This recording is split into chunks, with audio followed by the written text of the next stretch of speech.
So energy and environment, we have four speakers. So we'll start with those physically present. No offense, we'll come to you. Florian, would you like to introduce yourself? Sure. Thank you very much for the EU-Canada Forum for inviting Ballard.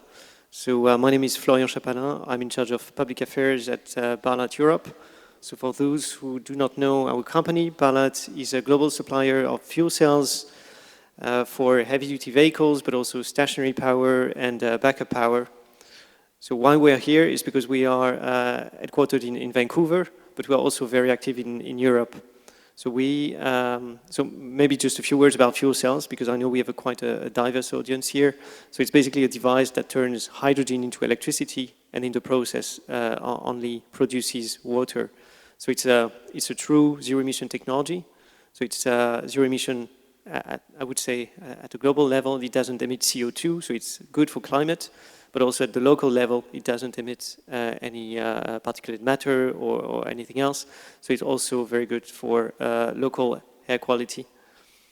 And yeah, when I said that we were growing a lot in Europe, I just would like to highlight that we are now 250 people on the continent.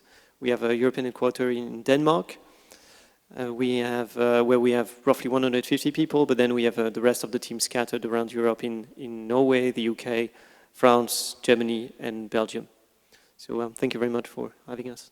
Thank you, Florian. And Krystof, your turn to introduce yourself. Yes, thank you. Melina, Florian, nice to be here. Thanks for inviting FIT. So I work for Flanders Investment and Trade. And that's the government agency that does actually two things. So we stimulate exports from Flanders abroad, and we try to attract investments from abroad to Flanders. We have over 90 offices abroad, one in Montreal, luckily so. And we also have a very strong team of what we call technology attachés. And also technology attachés who are involved with climate tech. So those are really tech-savvy people who speak tech, which I try to do, but I don't really. Good. Well, thank you for this introduction. Mairead, would you like to introduce yourself? And we note that you'll have to leave us in about 30 minutes, but don't worry. So I'll focus a bit more on you at the beginning, then you'll be able to escape. And then I'll give the floor back to the boys. Aha.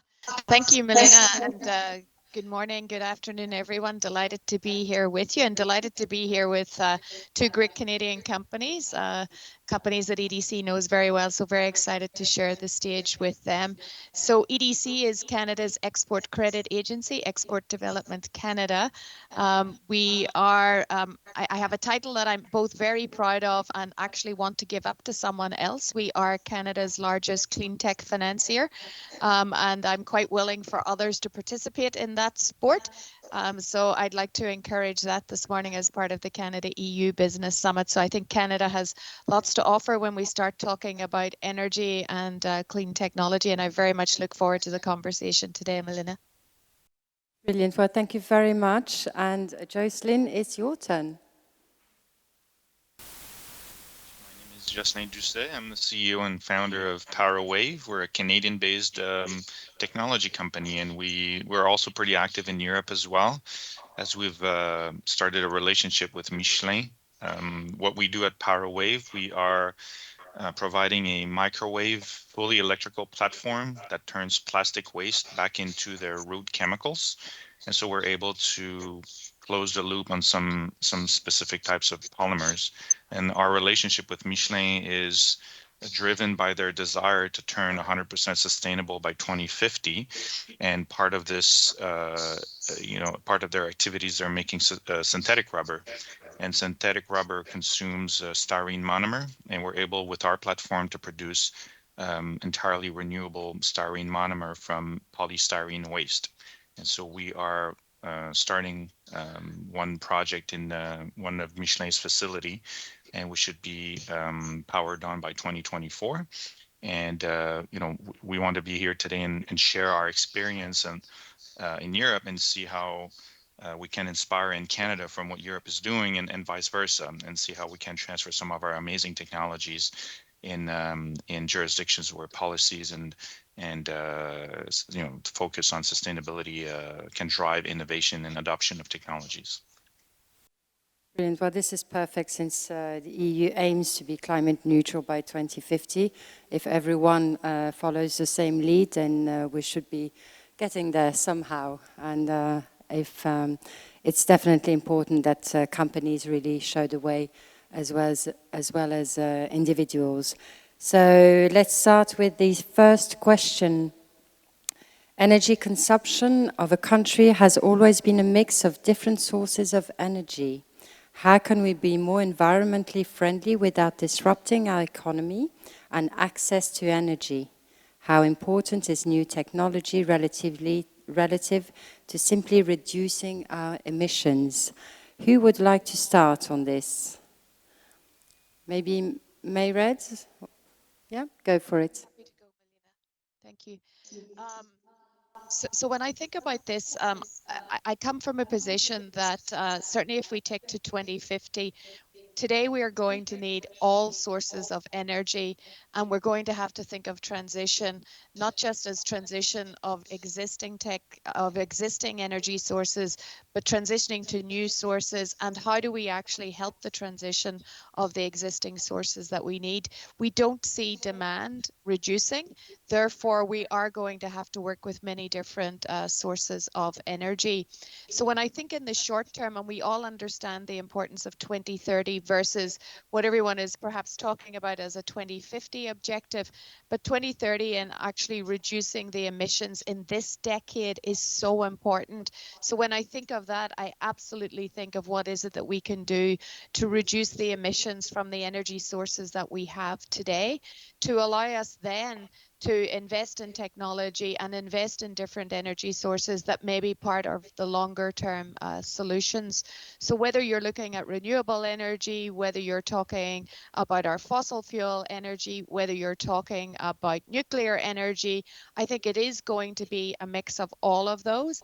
And every one of those sources of energy has something to do to actually help us get on the path to either carbon neutrality or net zero. Now, of course, that is challenges, and it's challenges that are very different, that present themselves differently depending on where you are in the world. If you rely on fossil fuels or your economy is driven by fossil fuels, and Canada finds itself in that position of being a natural resource-based economy with 20% of our exports linked to our oil and gas industries, 8% of our GDP.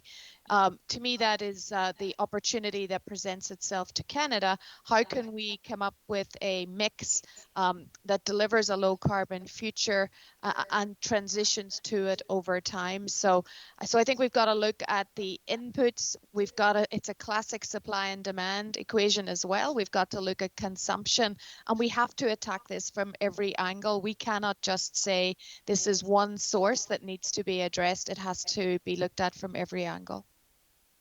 You're absolutely right to remind that there are different countries use different sources, so we can't just assume that there's only one source to be addressed. Maybe one of you would like to add. Go for it, Florian. I think if we want the transition to be as smooth as possible, what we need is really clear regulatory frameworks and clear targets. And I think we are quite lucky in Europe and in Canada because we more or less have that. Canada has set this carbon price that goes up over time. It's very predictable. It's very good to plan for your business. And in Europe, we have had for years targets for the development of renewable energy.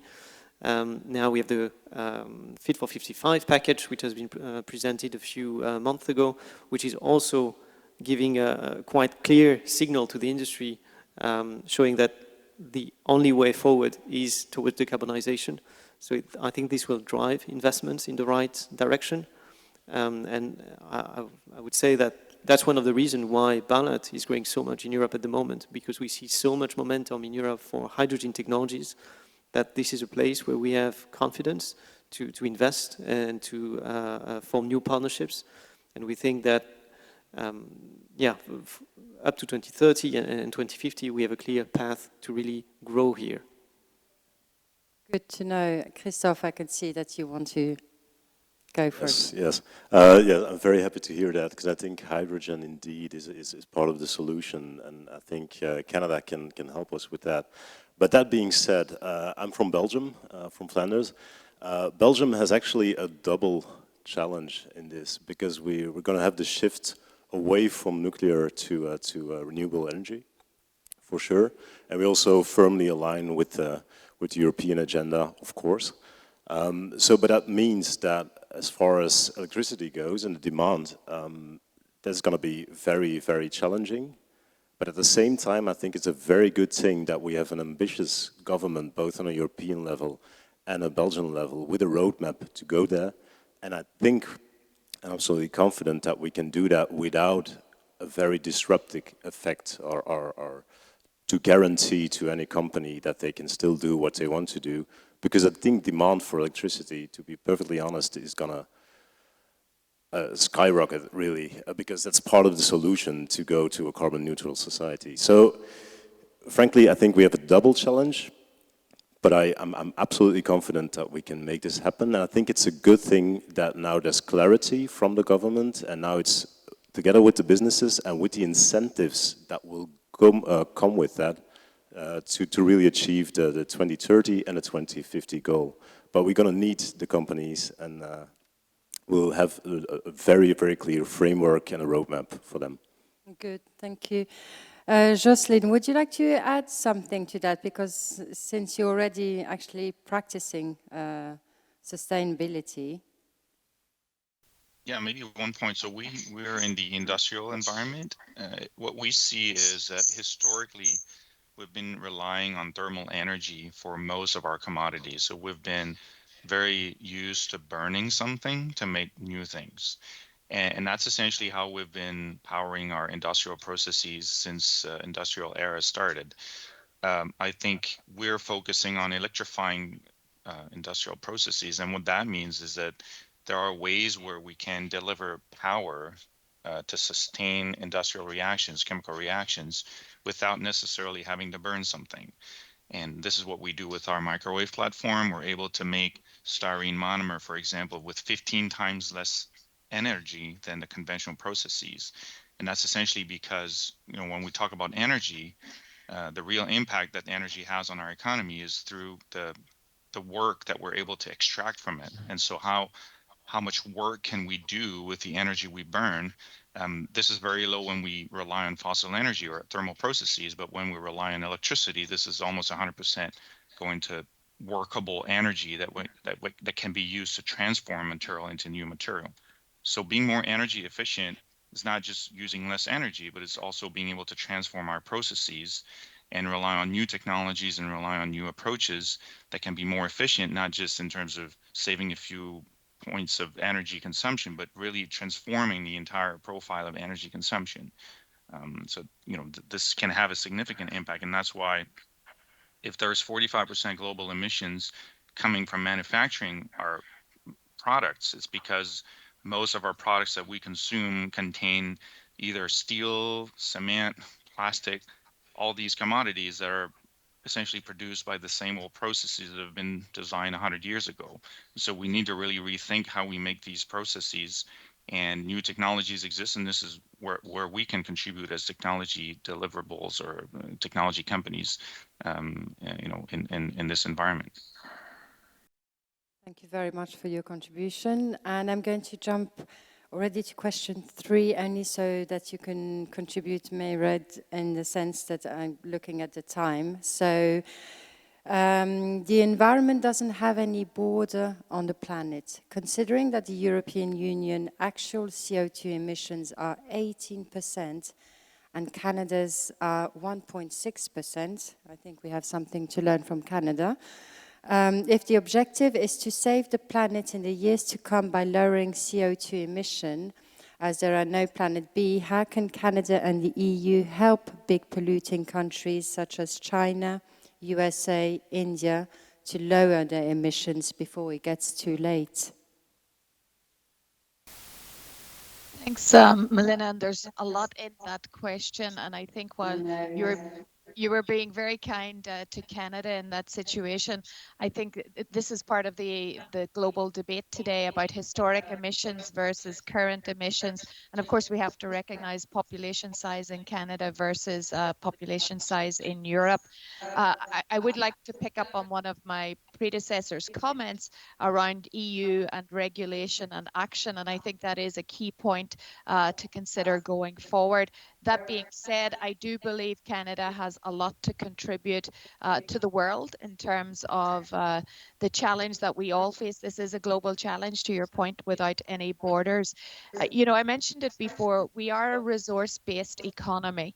And therefore, I truly believe that Canada, by acting on its own footprint of resources, can bring that experience to the world. And that experience includes what is very negatively discussed today in terms of oil and gas versus something that is critical minerals, in Canada being a large contributor of critical minerals to the world. So we need to help by showing the way and showing how we can actually make this to happen.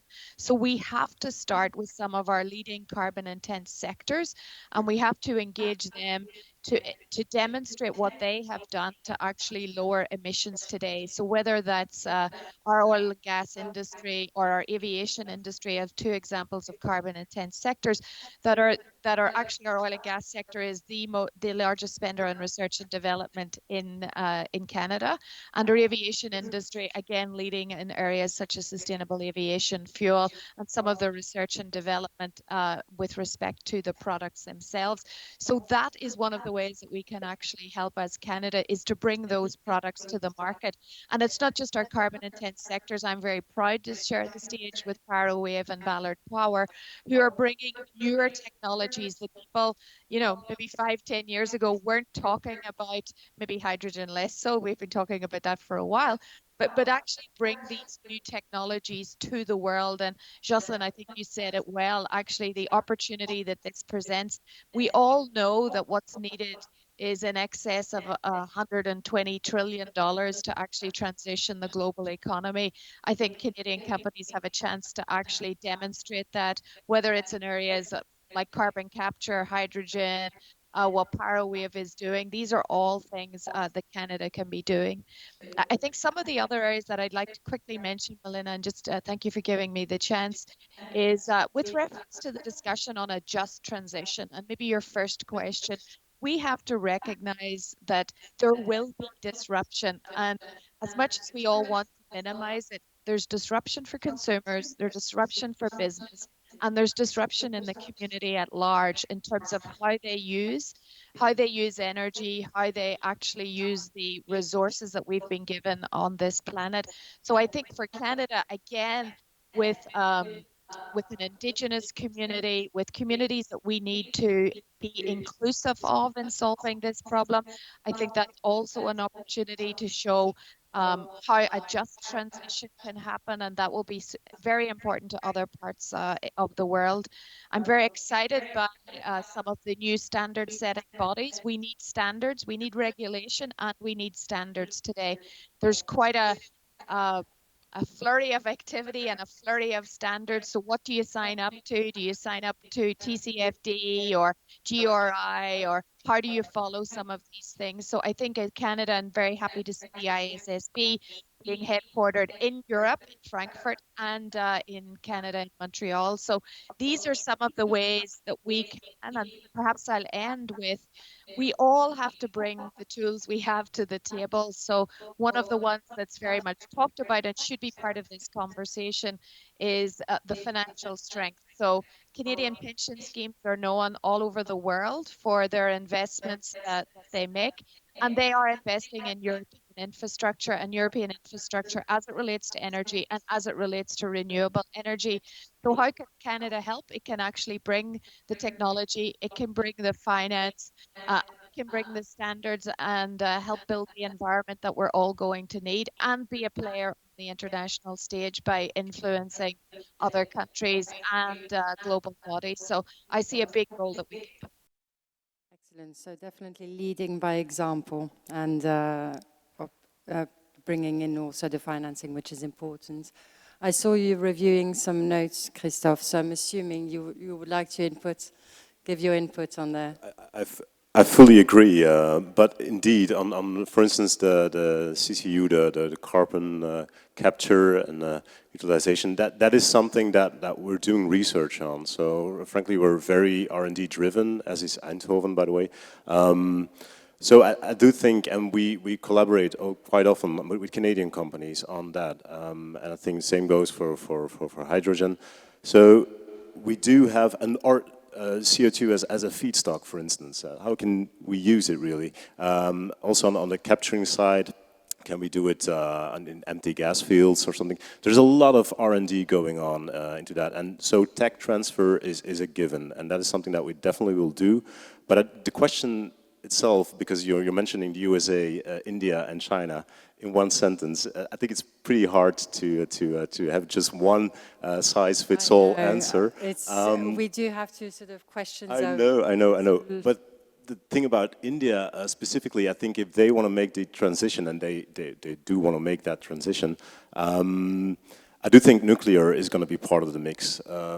And although I told you that we have this shift from nuclear to renewable energy, that's specifically for Belgium, but we're also very interconnected in the European grid, also with Denmark. So what I want to say is we have expertise, and we can definitely help with tech transfer, specifically on nuclear for India. I think that and smaller nuclear plants might be a solution there. Right, and you're absolutely right to remind that we can't put everyone in the same basket, in the sense that, you know, we have been using so much energy and developing, and we can't sort of expect other countries to sort of adapt at the same level or the same speed as everyone else if we haven't given them a chance to also bring their economy to the same level. So we need to remember that as well. Florian, do you want to add something on this? Yeah, sure. I mean, adding to what Mairead said, I think pushing the boundaries of what people can consider possible is really what we should aim at the moment. I mean, 15 years ago in Europe, when you were talking about renewables and you were saying, well, we'll cover, I don't know, half of the demand with renewable energy, people were telling you, well, past 10% of the energy production being covered by renewables, your grid will collapse and this will never happen. And today it happens every day that renewables cover a very large share of the demand. And I think we can try to do the same thing in other sectors. And talking about our example, we are now applying for EU funding to the EU Innovation Fund, together with a number of European partners, to build the biggest ever, I think, fuel cell system for a ferry that would sail between Denmark and Norway. So that would be a zero-emission ferry that travels across hundreds of kilometers and carries hundreds of cars and trucks. So that would be a world first, and that would be a combination of European and Canadian technology. So I think that's the only way to go, showing by example that the transition is possible.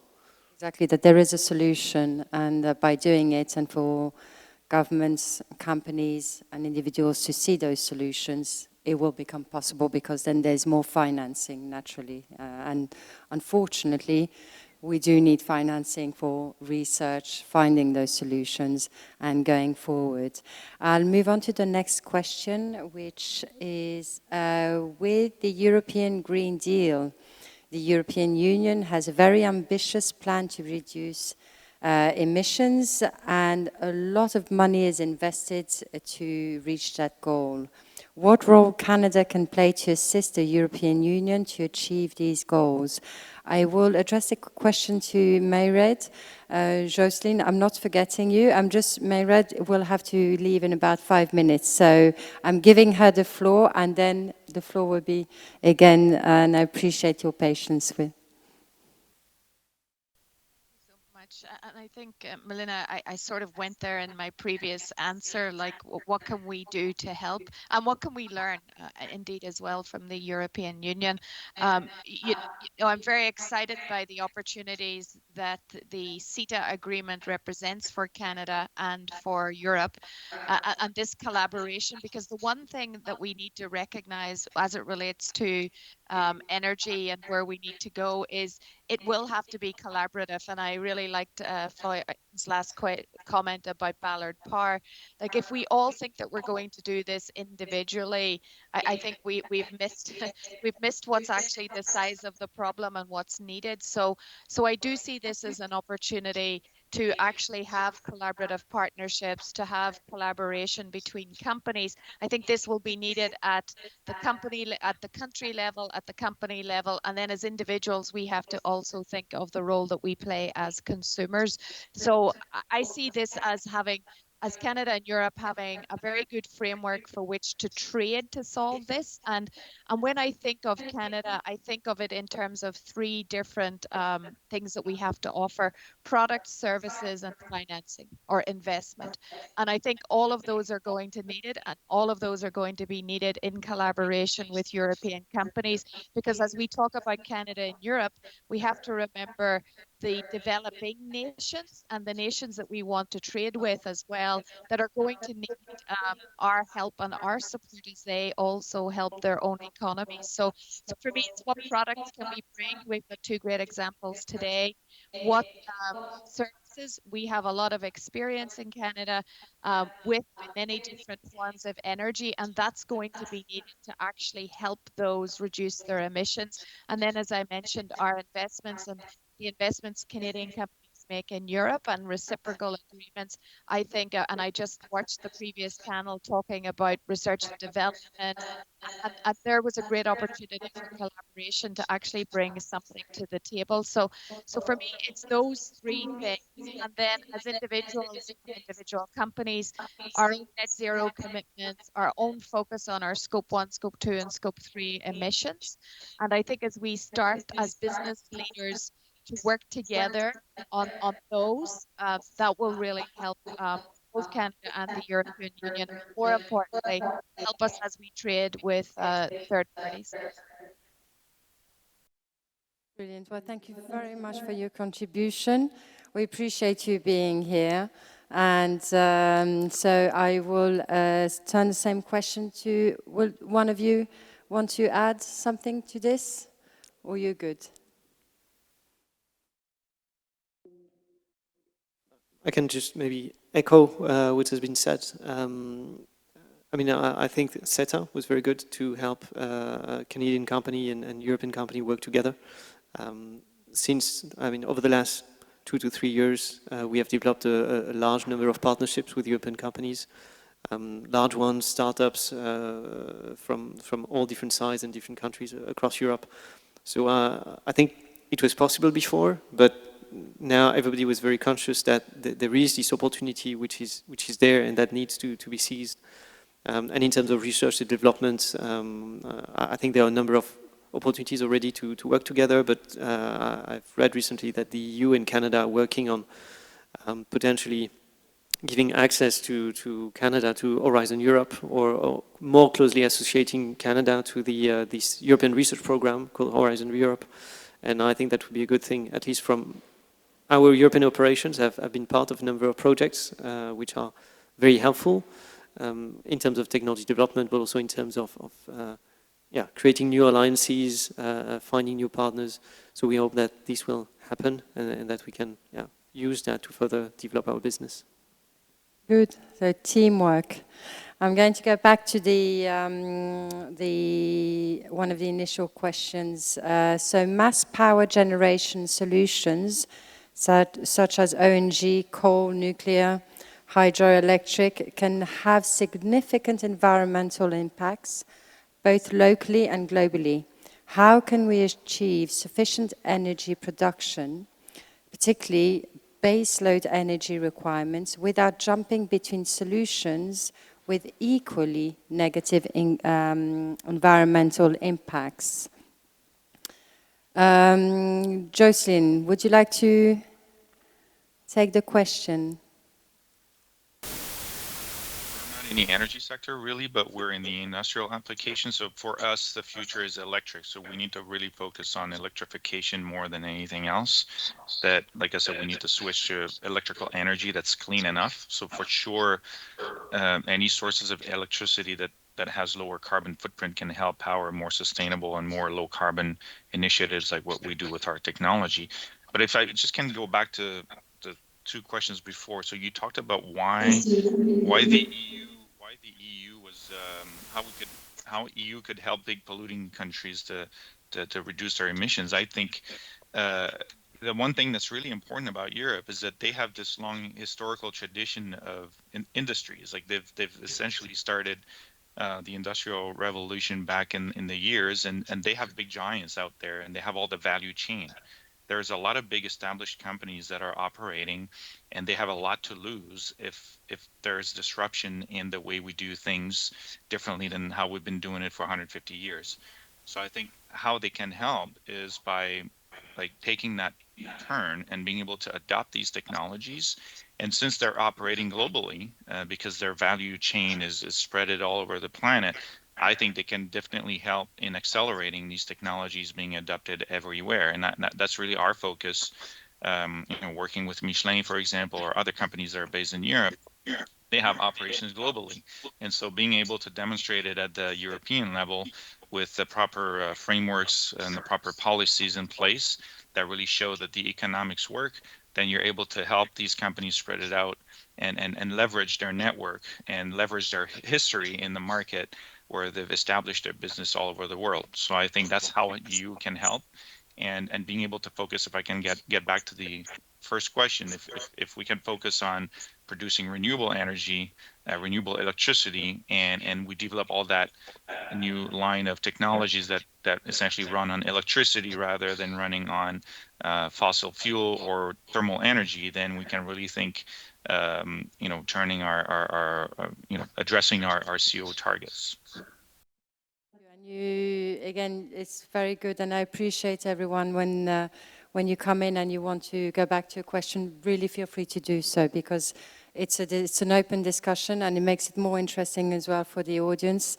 So, and your insight is important. I saw you nodding your head. I keep an eye on everyone. Just so, do you want to add something, Krystof, to what Jocelyn said? Yes, I think it was a very important point is that global value chain and those companies, the front runners, that will have an effect, a positive effect on the global economy really, and the trend towards renewable energy.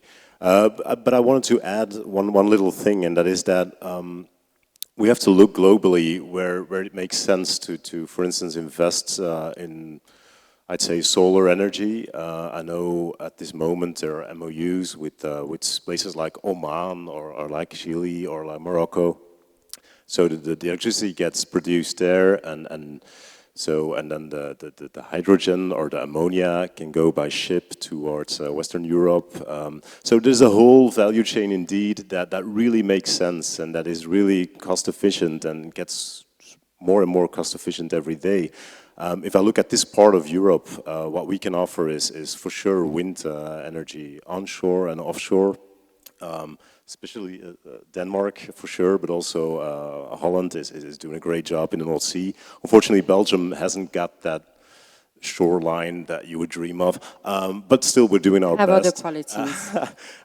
But so off and onshore wind energy, we're gonna massively see that grow in the coming years for sure, but also that connection globally to solar energy and the pipelines and the ships used from ammonia to use hydrogen here industrially. So that's just, it's all interconnected. That's basically my point.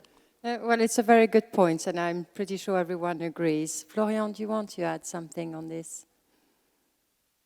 Maybe I can add to what Jocelyn said about electrification. I think, if you look at any decarbonization scenario today, electrification is everywhere. It's very clear that what we need to do is to decrease the use of fossil fuels and increase the share of electricity from renewables or other clean sources. And what I think is important also to keep in mind is that you have this direct electrification that will be needed, and you will have also what we call the indirect electrification. So using, for instance, renewable electricity to produce hydrogen, and then you will use that hydrogen for everything that you cannot directly electrify. So maybe some industrial processes, or in our case, to power very heavy vehicles that might not be suited for batteries. So we see really a complementarity in the technologies that are out there. Thank you very much. So I'm going to move on to the next question, and of course it's still a topic. So the pandemic almost completely stopped world economies due to lockdowns, closed borders, working from home, and so forth. For more than a year, which only resulted in the overall lowering of emissions by around 6%. Did this show us that we are dealing with a much more complex environmental reality that we have to understand and adapt to? I hope my question was clear. I'm not very proud of my reading right now, so hopefully someone will just jump in and answer, otherwise I can rephrase. I'll take that and see what happens. But I think it shows that CO2 is pretty much everywhere, even places we don't suspect it is. And so even if you don't take your car to go to work, if you don't burn fuel for whatever you do on a daily basis, the thing is that when you consume clothings that are made of polyesters, this polyester is made from petrochemical processes, and they're emitting CO2, and you don't even know it because you've just been buying your clothes as regularly as you do it. And so the thing is that when I mentioned that 45% of global emission comes from manufacturing our goods, it's because it's part of just the way we manufacture things. If you look at cement production, there's 40% of CO2 produced just by the reaction itself, not related to fossil fuel combustion, but really just the reaction of making that limestone decarbonation emits some CO2. And so if you're building your house, you don't even know, but there's CO2 emitted in just pouring the concrete in your driveway. And so the thing is, I think it showed that it's not as easy as just stopping to use your car. It's way more complicated than that. And this is where technologies like circular economy technologies, like what we do to make plastic more circular and lower carbon footprint, they have a role to play, and so it's more than just an energy conversation. It's really a very complicated intrication of different elements that are based on that model that has been running for more than 100 years. It's a good point, actually, using the existing and not having to produce as much and pollute as much, or at least reduce in that sense. Florian, I saw that you wanted to intervene earlier, so go for it. Well, actually, I wanted to use the example of the car that Jocelyn just gave. I think the limited CO2 emission reductions that we saw during the pandemic, they are just a testimony to how difficult it is to decarbonize today. You have, whatever you do, in a way, you are consuming fossil fuels in a way or another. So, and I will come back to my first point, that we need very clear regulatory frameworks. If you want to change things over the long term, and if you really want to shift society to a different way of consuming energy, then you need to change the rules of the game in a way. And that's why, for instance, carbon pricing that we see, the EU at the moment is talking about extending the scope of what is called the EU emission trading scheme, so covering other activities like the maritime sector, buildings, road transport. This is probably a way to, over the long run, to change course, and that's not easy, of course, and there were all the social issues that you have to take into account as well that were mentioned by Mairead before. But I don't think there is an easy way out. We need to work together and over the long run. There's definitely no easy solution, but the good news is that we are actually talking about it today, and whether it be companies or governments, people are actually taking action. They're no longer, it's not something, that's sort of, it's something to think about. people are actually doing something about it now. And we just need, you know, like you guys, just continue to lead by example. And at some point, everyone can catch on. And of course, we need to be careful of the human cost, because it's easy for us to decide and then forget that there is an impact somewhere. So it's finding that right balance as well. Krystof, did you want to add something? No, I just want to confirm everything everyone said. I think we really we have this fossil fuel-based economy. It's hard to get out of there, to make the transition. So I'm completely, if that's your definition of disruption, I totally agree. It's going to be disruptive. But you need a government on every level to make bold choices there, and certainty for companies. And that's exactly what's happening right now.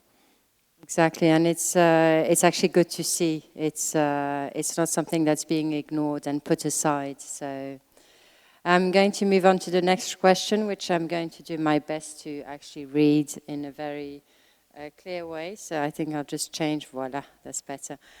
What is, well, actually we talked about it, but the question itself was, what is the human cost and what are the opportunities of just transition as economies move away from traditional energy sources towards clean energy and renewables?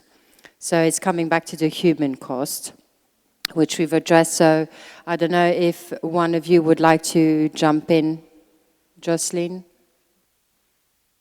I can talk about it. So I'm a chemical engineer, and you know, we've been taught in school, essentially all the chemical engineering has been designed and written in 1920 with the petrochemical industry. So the industry wrote essentially what we do as a day job.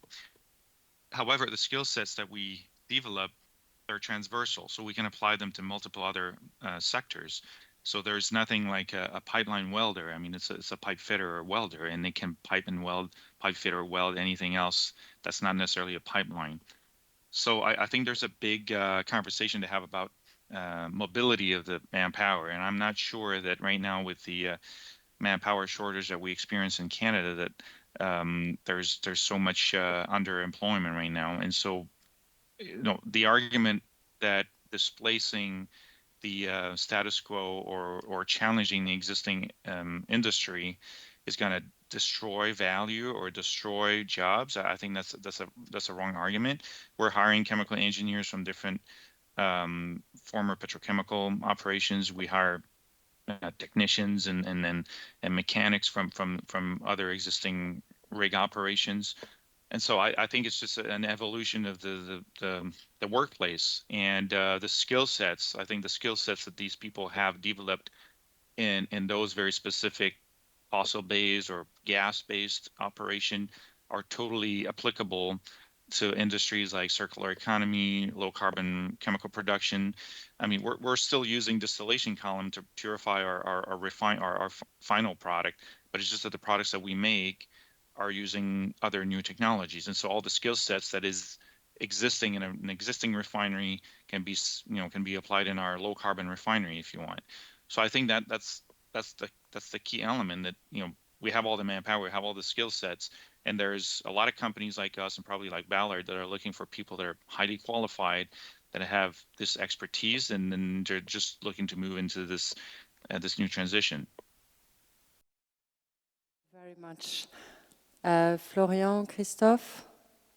If you don't want to, you don't have to. I'm just giving you the opportunity, but I understand if... Well, we want to. Oh, good. No, but go for it then.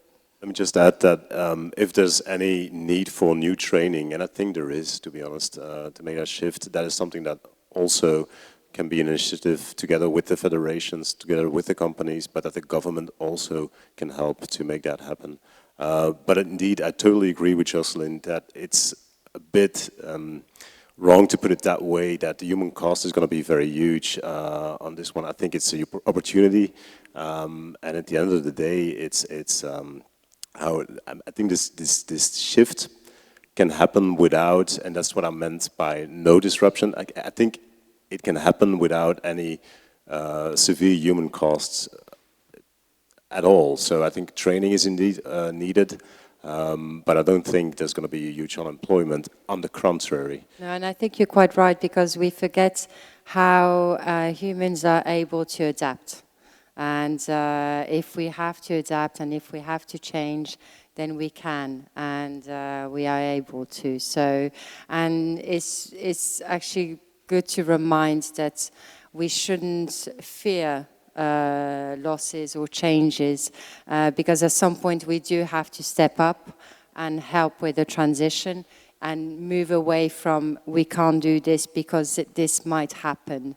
We need to take it into consideration, most definitely, and offer trainings, because obviously for well, hundreds of years, people have done different jobs and now they just need to train for new ones. But it's giving them the opportunity. We're the lucky ones here because we've all been able to get a great education and all of these things and choose the path we want to have. But it's up to us to also give those opportunities and those right trainings to everyone else. And I mean, I will mostly echo what has been said already, but I think overall at the society level, there is a net benefit to switch to clean clean technologies. We are seeing the same thing as Jocelyn mentioned. I mean, we are hiring a lot of engineers at the moment who used to work on diesel trucks and diesel buses, and now they're switching to fuel cells, and they need to adapt, but it's not such a huge gap, and they could work on battery electric or any other technologies pretty quickly. Of course, if you are a coal miner, it's a different story, and that's where I think what, as a private company, we can do is maybe a bit more limited, and where government needs to step in a way and help the people who have less opportunities to switch to a different career. thank you very much. And I'm looking at the time, so we have time for a couple more questions, and then we'll move on to questions from the audience. So feel free in about 5 minutes. So with new technologies coming in and nuclear plants shutting down, how lithium and uranium waste will be managed? So who wants to answer that question? You've all had those questions ahead, so time to prepare as well. But you are allowed not to want to respond. You are the brave one. Thank you. I will not answer the question, but I did try. No, I think, I mean, I guess the question about lithium is about recycling. So, and I think it's, I mean, for the whole industry, the question is, and I think that's probably Jocelyn's core expertise. It's how do you deliver cleaner technologies and more sustainable ones.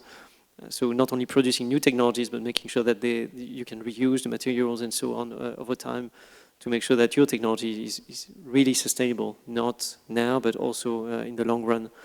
And I think that needs to be built in every new technology that we adopt on the large scale. At least in our case, for fuel cells, the recycling potential is huge, and we're tapping that already today. At the core of a fuel cell, you have what you call the membrane, which is where the magic happens, I would say, where hydrogen turns into electricity. And we recycle 95% of that membrane, which is mainly made of different types of plastics. And we recycle all the platinum, which is also in our fuel cell. So basically we can take an old one, refurbish it, and put it back in a new vehicle. And that is good for the consumer, or our customer, because he gets a cheaper fuel cell after 7 or 8 years, and it's good as well for the environment, because we reuse for a very, very long time the material that has been extracted. Well, you are definitely a good person to answer this question, because you led by example in the sense that while using the waste, and Jocelyn, I will allow you to also jump in if you don't mind, because I believe it's an important question as well. lithium expert, but I'll take my Canadian Clean Technology Association hat. And I know that there's a lot of great startups in Canada that are working on lithium recovery, mineral recovery. Like EDC mentioned, we're a natural resource country, so there's a lot of companies that have developed these amazing technologies to recycle batteries and lithium ion. And actually, Quebec is one of the leader.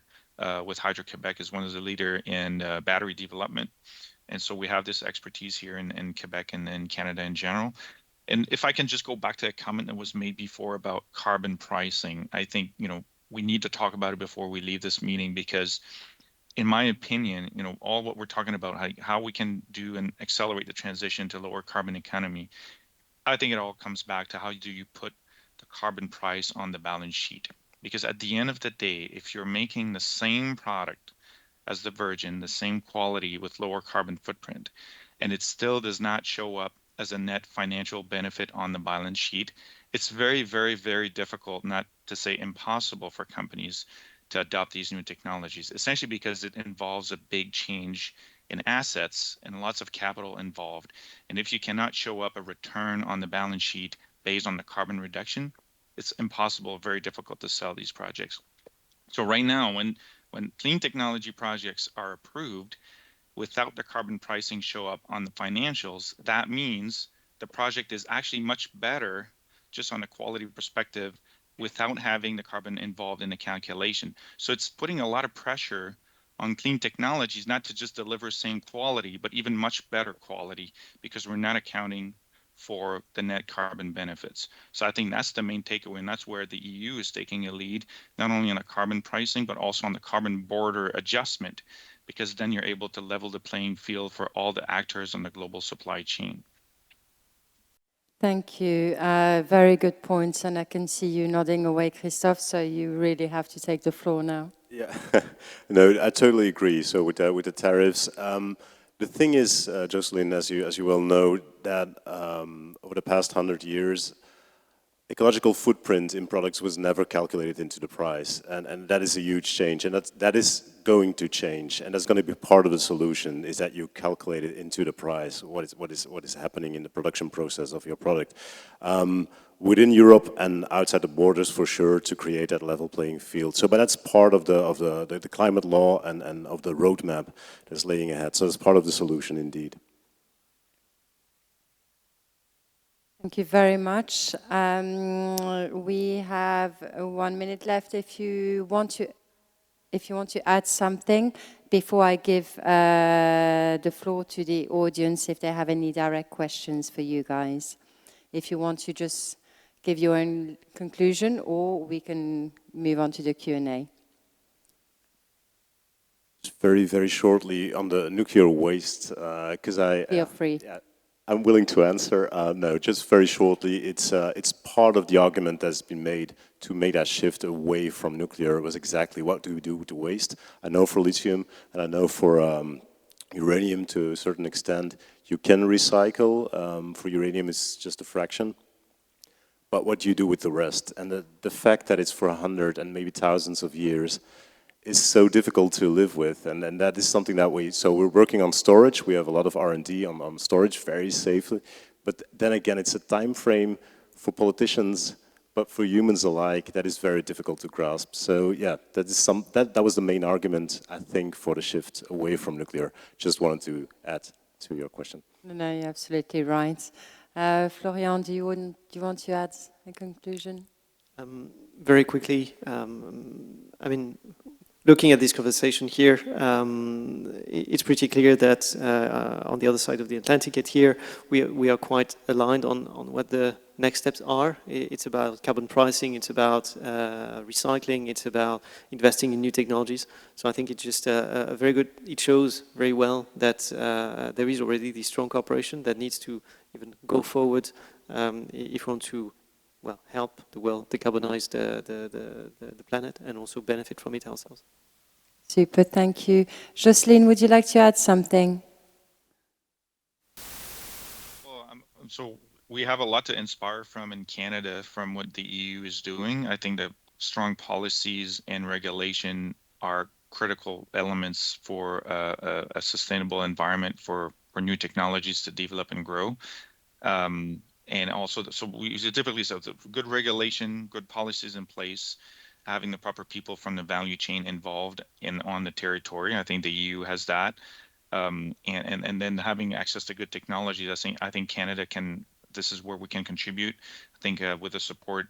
Historically, Canada had fantastic early stage programs for innovation through Sustainable Technology Canada in particular.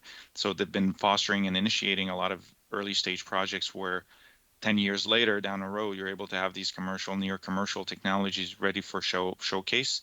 So it's fantastic to have the EU with the proper, very advanced policies and regulation that create this environment that's favorable for new technologies to get to commercial level and actually kick off to the in the real business world. Brilliant. Well, thank you very much to the three of you. And if there is a question from the audience, we'll take it now, please. Hello, my name is Andy Vermout. I'm from the World Council for Public Diplomacy and Community Dialogue. And I have a general question because Canada, they signed also the Paris Agreement. Belgium, also the most of the European countries signed it. So, and we see that regarding meats, that there is now 16 times more import from Canada to Europe. And I'm asking myself how you make this compatible with the Paris Agreement and how you make this compatible with the Sustainable Development Goals. And next to that, are you more greener if you import meat from Canada to Europe? Because our farmers have a lot of difficulties to survive. They cannot compete with the Canadian farmers. Certainly the little farmers, they can't compete. So, but I hear also a lot of critics from Canadian farmers who are not so happy with that. And I wanted to ask, how is it compatible with each other? On the one side, the Paris Agreement, the Sustainable Development Goals, and now this cooperation. Your question is actually really good, and it's something we discussed earlier today. So from an environment perspective, I understand. Now there is something we need to look at demand and how these matters can be balanced. I'm not too sure whether one of you would have some views on this. Because it's really more on the food and also the environment, because there is an impact, obviously. So let me think about an answer which, well, it has to do also, you have to take into consideration government policies and all sorts of different approaches. But it's an interesting question, but not quite for this panel, actually. I am so sorry. I don't mean to be rude in any way, because I think it's a very important question, but it's a debate which has a true impact, obviously, on people's lives.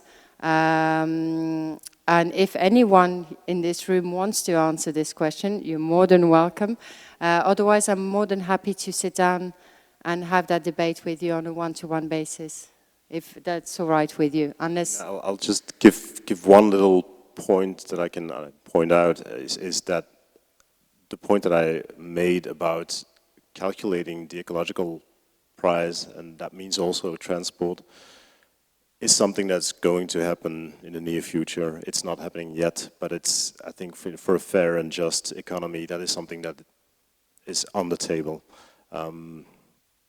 That's the only thing that I can say right now. And I think also what we can add is also, and again, it's something we discussed in the other panel about agriculture, but it's also the consumer's responsibility.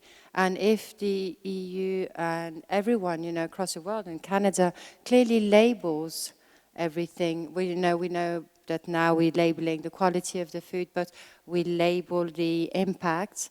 Then it's our choice. We can choose as consumers. You know, if the demand is for pure Belgian meat, then people locally will only buy that meat. So it's up to the consumers as well to take responsibility and for us to be clearly informed. So that's, I hope, answers a little bit the question. But again, more than happy to continue the debate after the next panel, which is about to start now. So unless there's another question, I think, yes?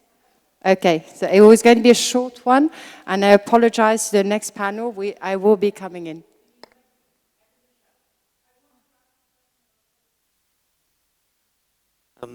So there are different ways to approach that. I mean, if I think about the market where Ballard is active, buses, for instance, you have already some kind of EU directives that is addressing that. You have the Clean Vehicles Directive, which mandates, in a way, public authorities to buy a minimum share of zero-emission buses. So that's a positive thing.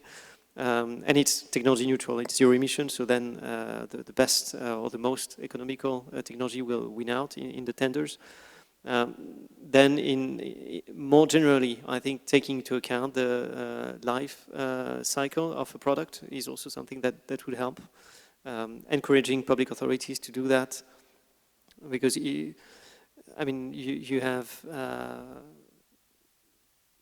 we see that many public authorities, in an understandable way, focus a lot on the tag price of a vehicle they will buy, but they do not think about the full life cycle. So we should have there should be some kind of guidelines for them to think about it, because we think it would help decarbonize much faster. If you add some kind of environmental requirements to your tender, some social requirements to your tender, I think it's a good way to support quite often the European or Canadian economy as well, and to make sure that, as we talked about it before, the product you are buying, they will not have just on the short term a positive benefit or positive environmental impact, but also on the long run, they will be really contributing to lowering emissions. Super, well, thank you very much. I will now close this panel. So grateful for your time. And you too, and I hope, well, to see you again, well, hopefully next year and before. But thank you again, because those are important topics and that matter. So, and today is the day, and we need to show the world that, you know, we're not ignoring this. So thank you for leading by example.